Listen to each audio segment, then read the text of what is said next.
compris les musulmans. Non, ah si, je t'assure. Alors, les musulmans aussi, tous ceux qui ne croient pas, y compris de l'islam, la malédiction pour tous ceux qui ne croient pas. Pour tous ceux qui ne croient pas, alors, demain au paradis. Ah bah, ça aussi, ça fait partie des changements de l'islam. Si tu arrives à faire passer ça non, mais c'est dans le comme Coran. lecture de ce verset... C'est dans le Coran.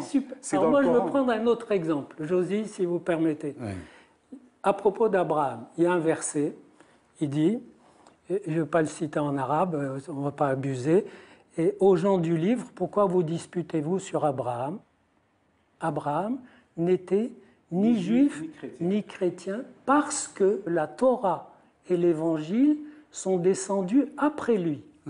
Non, ça n'existe pas dans le Coran. Il était hanif.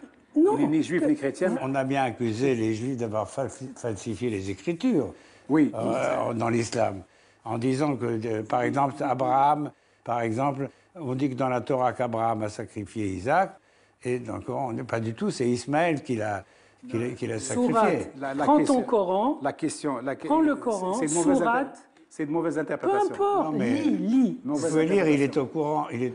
Mais prends ma traduction du Coran.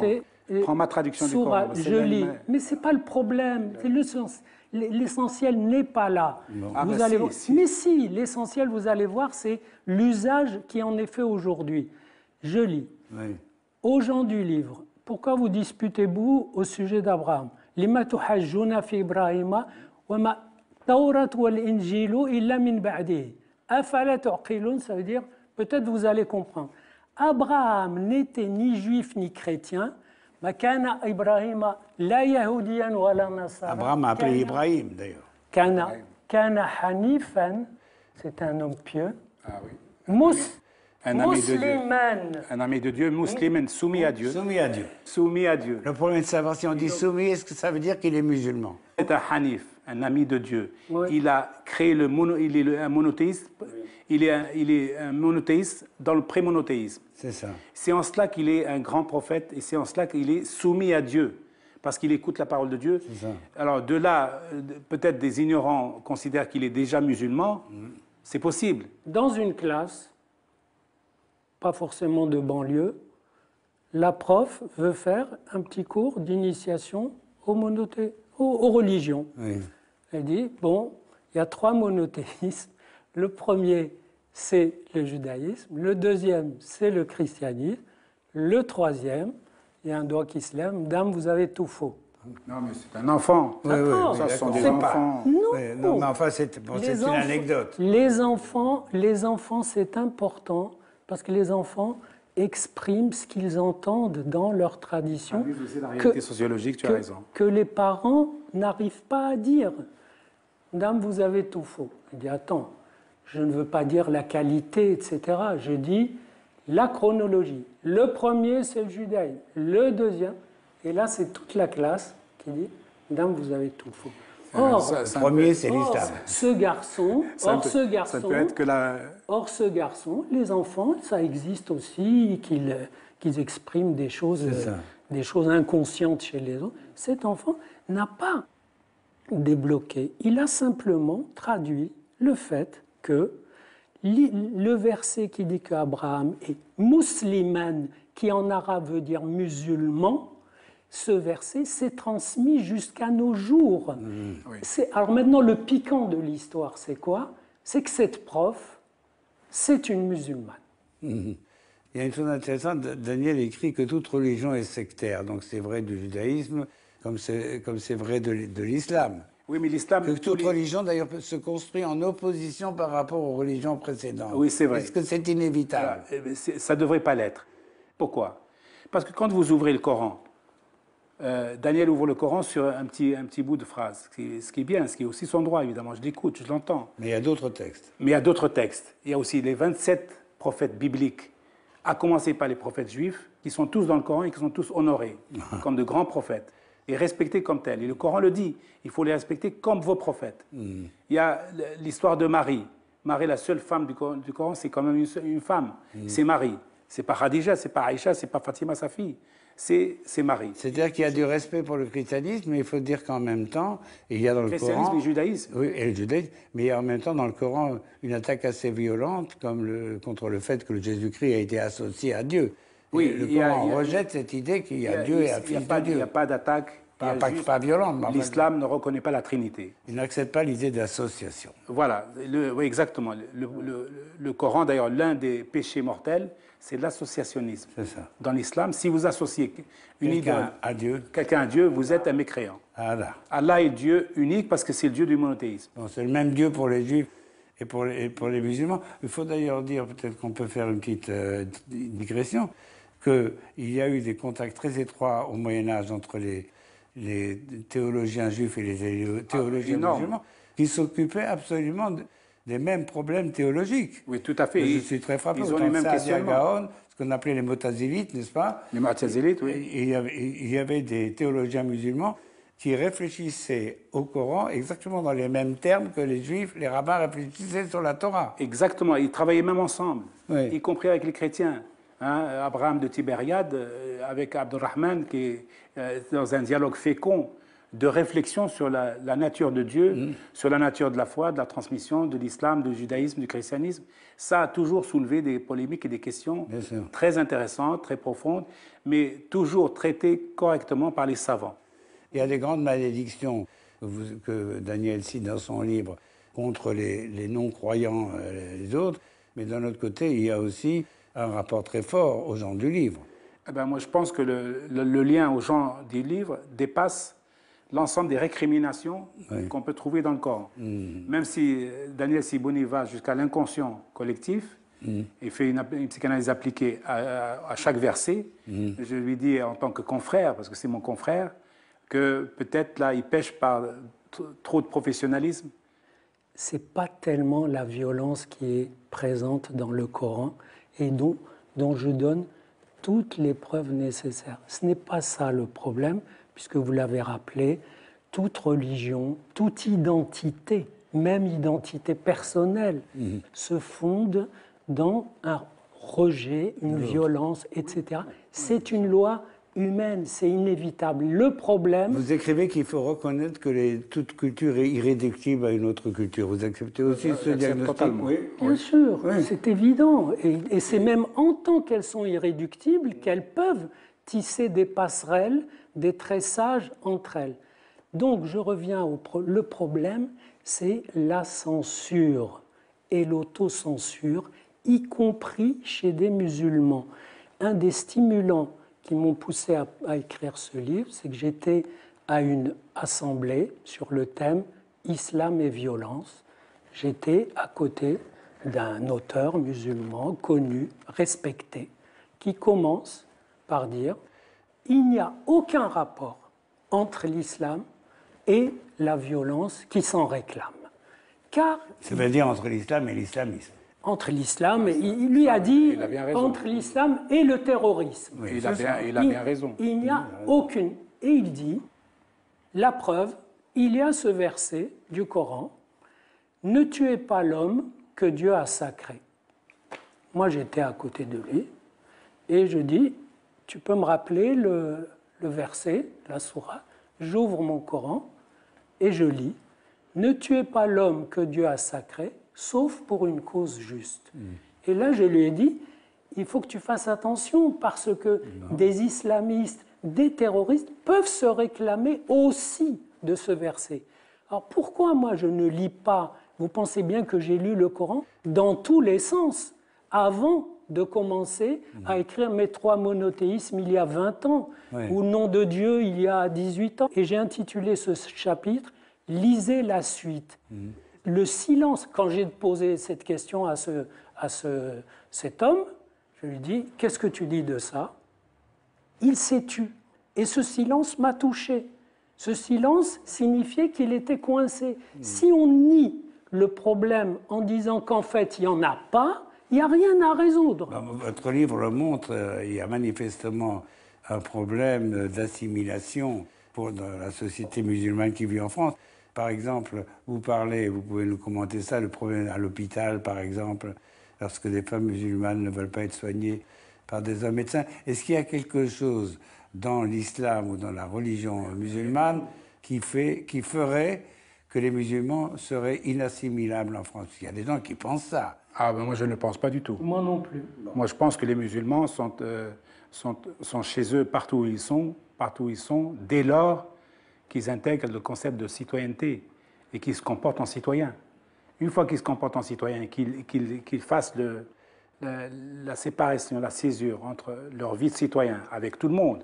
Dans votre expérience quotidienne, est-ce que vous avez le sentiment que beaucoup de Français penseraient qu'un citoyen français de religion musulmane n'est pas exactement un citoyen comme les autres, ce qu'on a pensé des Juifs pendant des siècles? Mais si ça devait exister, je trouverais ça normal qu'un nombre relatif de Français dits de souche ou non musulmans en tout cas puissent trouver les musulmans non assimilables. Encore faut-il que de notre côté, nous ayons aussi le courage de dire que nous ne savons pas parler de notre religion, nous ne savons pas la présenter au monde, nous ne savons pas l'illustrer. Quand vous n'êtes pas les seuls, les Juifs aussi. Ce camarade qui te dit auquel tu dis il faut lire la suite, ben moi, lisant ce verset-là, j'essaie de le comprendre autrement. Je dis que la guerre sainte n'est pas une obligation de l'islam. On veut nous faire penser ça. Moi, je le dis clairement, c'est pas une obligation de l'islam. Ceci étant, dans ce verset-là, il vous dit, sauf si c'est pour une cause juste. On est bien d'accord. Alors la cause juste peut être la guerre d'autodéfense. On peut toujours comprendre dans le bon sens. Il faut que les gens comprennent absolument que je suis d'une sincérité absolue. C'est que je vois bien la violence. Je vois bien que la violence est faite au nom de l'islam. C'est un tort. On l'a dit, on l'a redit, on paye le prix cher pour ça quotidiennement. Mais malheureusement, les gens qui crient plus fort, les ignorants sont beaucoup plus forts que tout le cortège des gens. Vous savez, ce sont des savants. Ce sont des savants. D'accord. Mais Daniel, vous avez parlé de culpabilité dans votre culpabilité narcissique. C'est quoi là? C'est la culpabilité de qui? Des musulmans ou des non-musulmans? Non, c'est la culpabilité, même pas des non-musulmans, c'est la culpabilité affichée par l'establishment. Ça veut dire il ne faut pas parler de ces problèmes, il ne faut surtout pas dire que l'islam comporte une violence fondatrice ou quelque chose d'intolérant, parce que... Il y a une censure. Parce que c'est stigmatisant.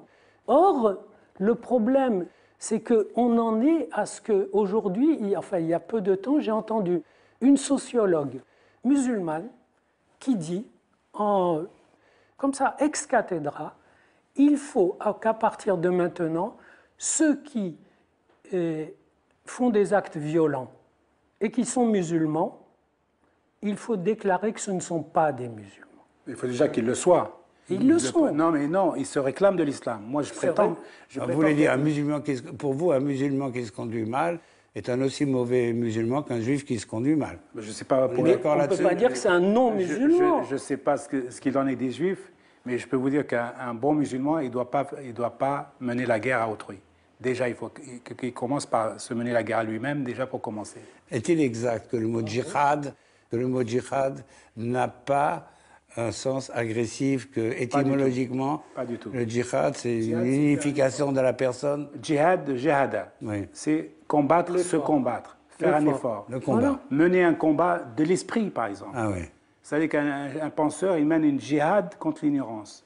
Et charia veut dire aussi la loi. Un effort contre l'ignorance. Donc le djihad, d'abord, c'est un combat contre l'intolérance. Contre soi-même, contre ses mauvais penchants. Mais tout à coup, aujourd'hui, au XXe siècle, au XXIe siècle, ça devient la guerre sainte, quand même. C'est une déformation. Exact, c'est une Alors, déformation. vous voulez dire que ce sont des gens qui ont perverti le sens profond du djihad? Totalement, totalement. Ce sont des guerriers.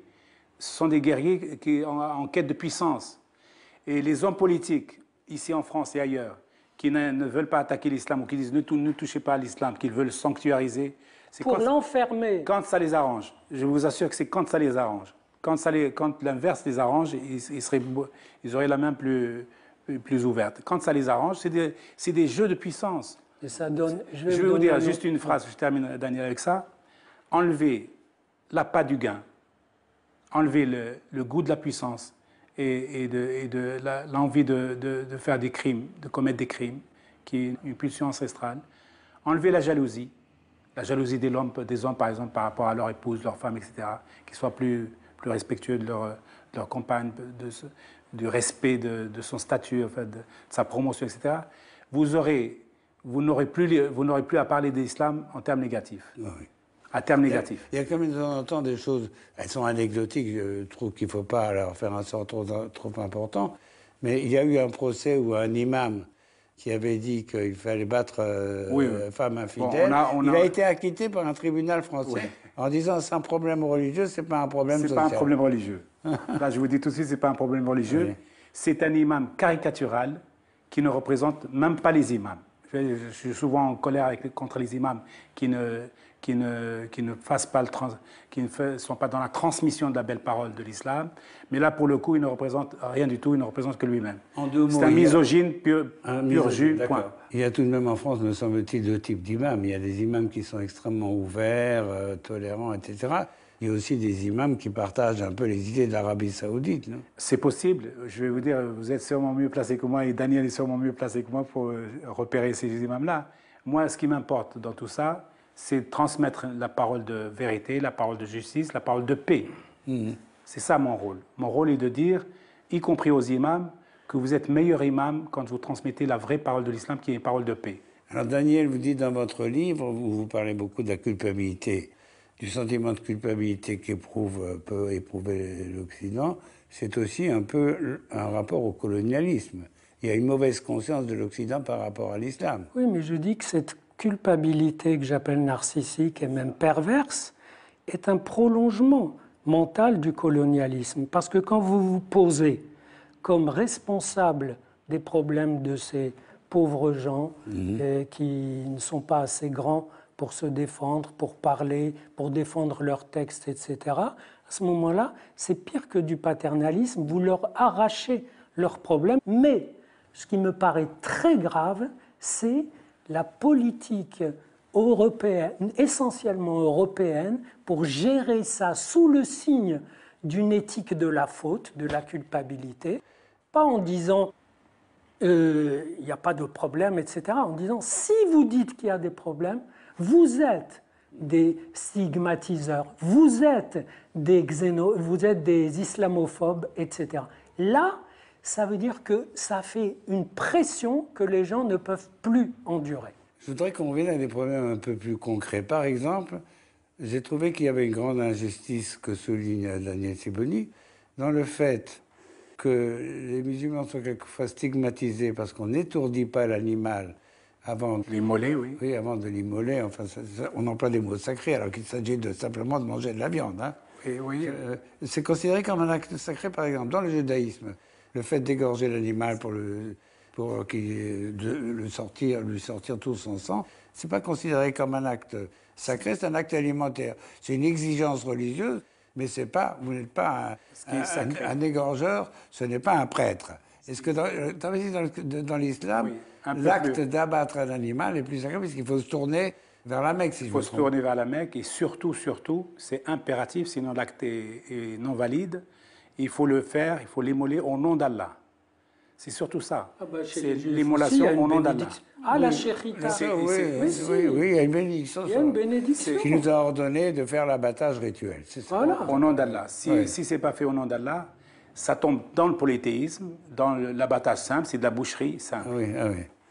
Donc ça veut dire que pour l'islam, tout comme dans le judaïsme, manger, c'est un acte sacré. C'est un acte important en tout cas. Mais est-ce qu'il y a des bénédictions avant ou après le repas, comme dans le judaïsme? Évidemment, le sacrifice au nom d'Allah nécessite de la part du sacrificateur de prononcer le nom d'Allah. C'est au nom d'Allah qu'il fait. C'est très important. Et puis... Et quand vous mangez de la viande, est-ce que vous faites une bénédiction? La viande, non. Quand on mange le repas, non. Parce que déjà, les musulmans, je vais vous signaler qu'ils font la prière 5 fois par jour. Ils ont le temps. Qu'ils ont déjà assez de prières. Ils ont le temps de faire la prière. Et puis le sacrifice. Parce que nous faisons des bénédictions avant de manger du pain, boire du vin, etc. Ça n'existe pas dans l'islam. Ça n'existe pas, ça. Ni après le repas. On peut, évidemment, on démarre le repas. Comment est-ce qu'on remercie Dieu de nous donner à manger alors? Ça existe dans le christianisme aussi. On le fait dans l'islam aussi. On prononce le nom de Dieu avant et après. Avant et après le repas? Avant et après. Mais il n'est pas ritualisé. C'est laissé à la bonne heure. D'accord. Ceci étant, le sacrifice de la grande fête, de l'Aïd el-Kabir, il est fait, évidemment, à partir du moment où les gens se sont purifiés eux-mêmes. Il y a une prière collective, évidemment, qui inaugure tout ça, qui ouvre et qui sanctifie l'acte. Je peux dire un mot sur ce problème. Il est typique de l'ambiguïté permanente de ces thèmes.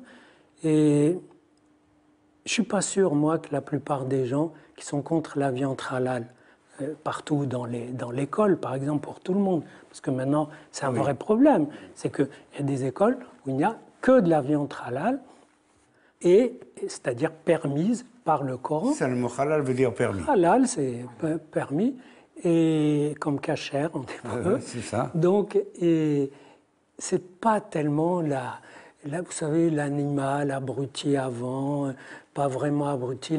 L'état des animaux à l'abattage est un problème passionnant d'ailleurs, mais je pense qu'il n'est pas en jeu. Je pense que Malek vient de dire la vraie raison. C'est que des gens ne veulent pas avoir le nom d'Allah dans leur assiette. Vous croyez que des chrétiens, que nos compatriotes chrétiens seraient superstitieux, que s'ils mangeaient la viande halal, c'est comme s'ils mangeaient un morceau d'islam? Non, c'est une question de référent culturel. Et je crois qu'il faut... Vous savez, les gens ont des conditions de vie très dures. Ils sont dépouillés de beaucoup de choses, de beaucoup de moyens, de beaucoup de capacités. Ils s'accrochent parfois à des détails. Je voulais vous expliquer ce détail-là, tout comme le détail pour le foulard. Évidemment qu'on s'en fiche, que les gens s'habillent comme ils veulent, où ils veulent, etc. Mais pour une personne, comme je le raconte dans mon livre, une psychologue qui reçoit une femme en entretien dans un hôpital, et la femme est comme ça, très... La psychologue, elle dit, moi, je ne peux pas vous recevoir dans cette tenue, parce que cette tenue, elle signifie que vous êtes pudique, et que moi, je ne le suis pas. Donc, je vous demande d'enlever cette tenue. Est-ce qu'il y a une obligation pour une femme musulmane d'être voilée? C'est écrit où, ça? Alors, je dois répondre d'abord juste un petit peu avant sur la viande halal. Oui. Vous vous rappelez l'affaire qui s'est produite ici en France il y a 2-3 ans autour de la viande halal. Et on a découvert en cours de route qu'en réalité, beaucoup de bouchers ordinaires utilisaient la viande halal parce que c'est moins cher. Et à partir de ce moment-là, le problème a changé de nature et de registre. C'est pour vous dire que ça tient parfois à des détails qui n'ont rien à voir avec le sujet lui-même. Le voile. Je ne suis pas très représentatif sur la question du voile en islam, étant donné que je suis pour le dévoilement de la femme. J'estime que la femme est un sujet à part entière et que dans le Coran, en effet, il nous dit, dans 2 versets et demi, que la femme doit porter un djilbab. C'est quoi un djilbab? Un djilbab, justement, voilà, votre question est intéressante parce qu'on ne sait pas exactement ce que c'est un djilbab. Un voile ou un petit foulard? Un voile, un petit foulard, une mantille, je ne sais pas qu'est-ce que c'est exactement. Bref, je pense qu'il revient aux musulmans eux-mêmes, il revient aux musulmans de trancher la question une fois pour toutes. Mais vous parlez des réformateurs. Oui. Vous pensez qu'il y a dans l'islam actuellement... D'abord, tout au long de l'histoire, il y a eu des gens qui ont voulu réformer l'islam. Mais totalement. Mais la question du voile est la plus simple même qu'ils aient eu à traiter. Et dans tout le livre, il y a des réformateurs qui ont touché à une application de l'islam qui est moyenâgeuse, médiévale. Dans tout le livre. Ils ont voulu moderniser en quelque sorte l'islam. Moderniser sans toucher à l'essence de la foi. Oui, sans toucher au fondement. Bien sûr. Ce que les fondamentalistes, si vous voulez, quand on leur dit changer l'islam, ils nous crient dessus parce qu'ils croient qu'on va toucher à la foi. Nous, on ne touche ni à la foi, ni à la conviction personnelle, ni au respect. Il faut toucher au fond, mais pas au fond. Exactement, on touche à l'application. On dit qu'il n'est pas normal qu'en France ou dans des pays chauds, par exemple extrêmement chauds, on puisse appliquer le même régime qu'en Arabie Saoudite sans le discuter, sans le commenter, sans qu'il y ait consensus. Donc pour le voile, la burqa, elle est interdite. En France, et depuis peu, donc grâce à l'Europe, elle est donc interdite. Bon. Le voile lui-même, il faudrait que les musulmans se mettent d'accord sur un modus vivendi, sur la capacité qu'ils ont à s'adapter dans des régions, des territoires et des pays qui ne sont pas les leurs. Mais ce n'est même pas le voile, moi je suis d'accord avec Daniel, le voile est très secondaire à mes yeux. Ce qui compte, c'est la conviction qu'ont les gens, les musulmans en l'occurrence, d'être de bons ou de mauvais musulmans. S'ils sont de mauvais musulmans, ils ne feront que diffuser un mauvais islam. S'ils sont de bons musulmans, ils doivent être sereins et bien dans leur identité, et pas agressifs, et considérer que l'islam est de lui-même une solution. L'islam n'est pas une contrainte, l'islam doit être une solution.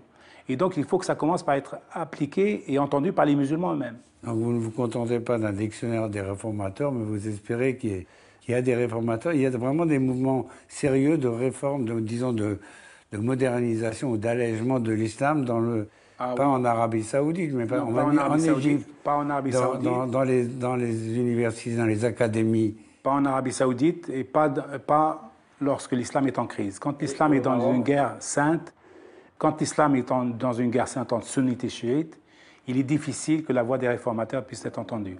Mais au cours des siècles, depuis le 7e siècle jusqu'à nos jours, l'islam n'a pas cessé de se réformer.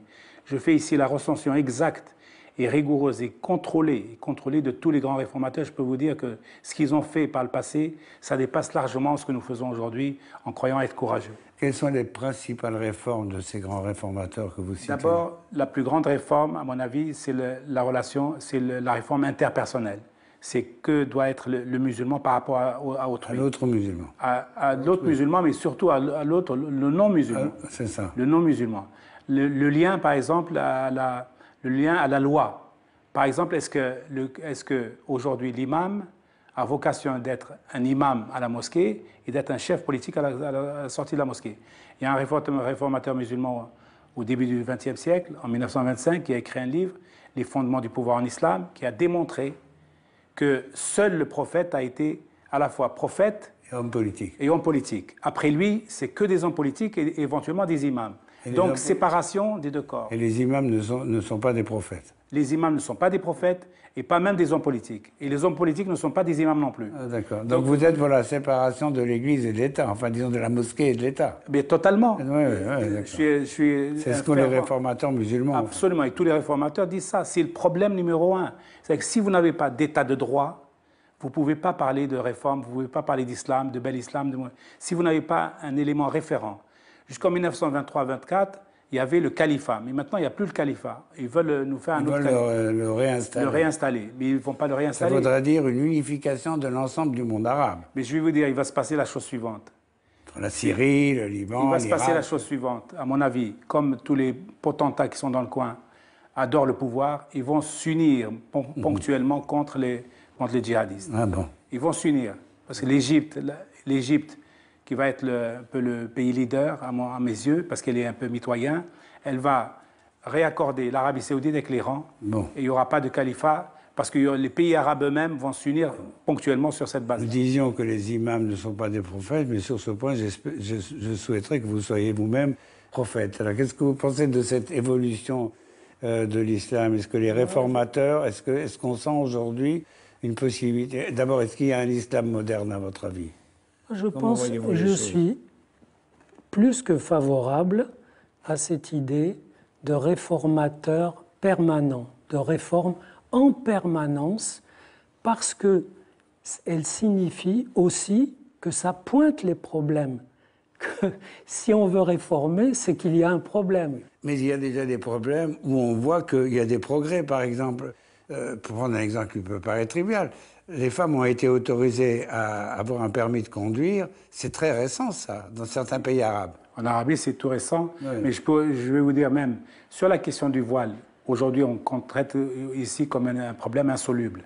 En Égypte, à la fin du 19e siècle, il y avait ici des réformatrices qui sont descendues dans la rue. Il y a 18 réformatrices musulmanes, femmes.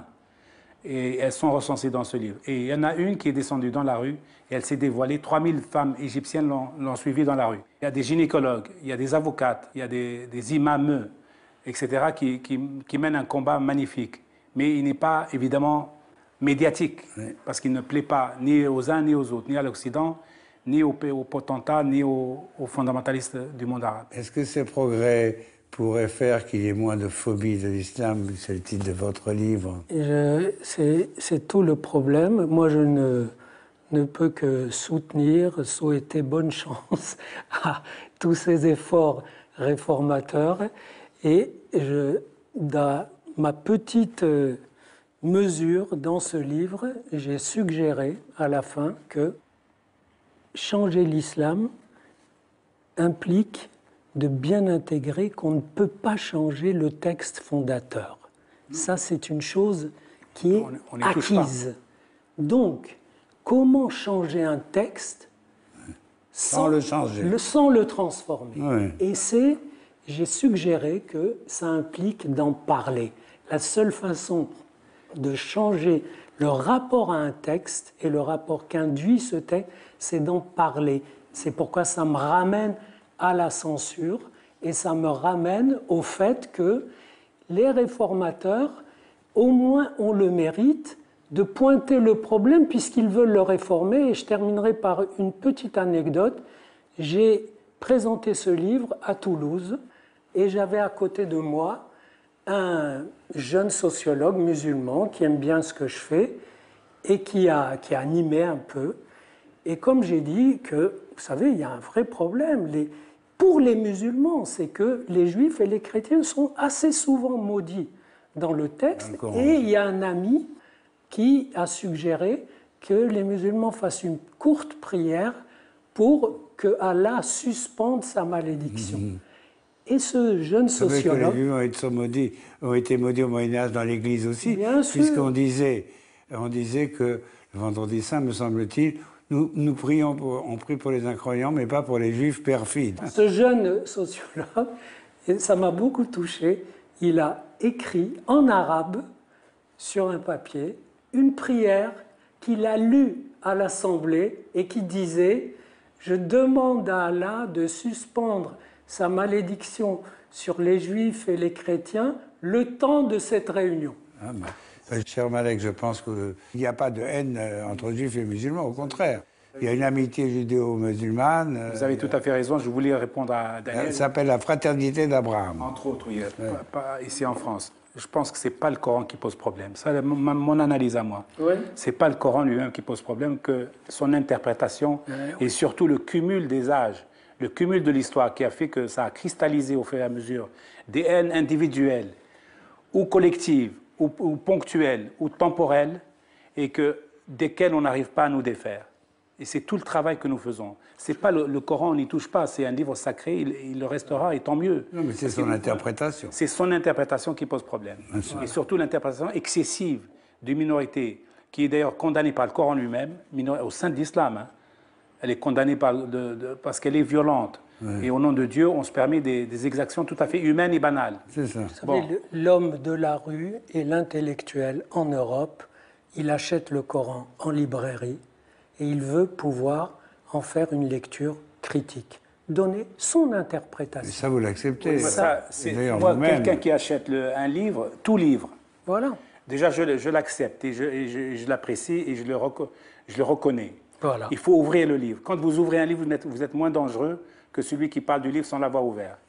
Ouvrez le livre. D'ailleurs, le premier mot du Coran, c'est « Iqra », lisez. C'est ça, le Coran ne peut pas être un livre mauvais dès lors que la première incitation, c'est de lire. Vous nous avez donné un excellent conseil. Il faut ouvrir le livre en général et en particulier vos deux livres, Islamophobie et culpabilité, Daniel Théodie Jacob, et Changer l'islam. Que Allah vous entende. Merci beaucoup. Que les hommes, c'est surtout les hommes, parce qu'Allah, à mon avis, n'est pas le problème. C'est pas le problème, Allah. Donc, votre livre chez Albin Michel. Merci, monsieur.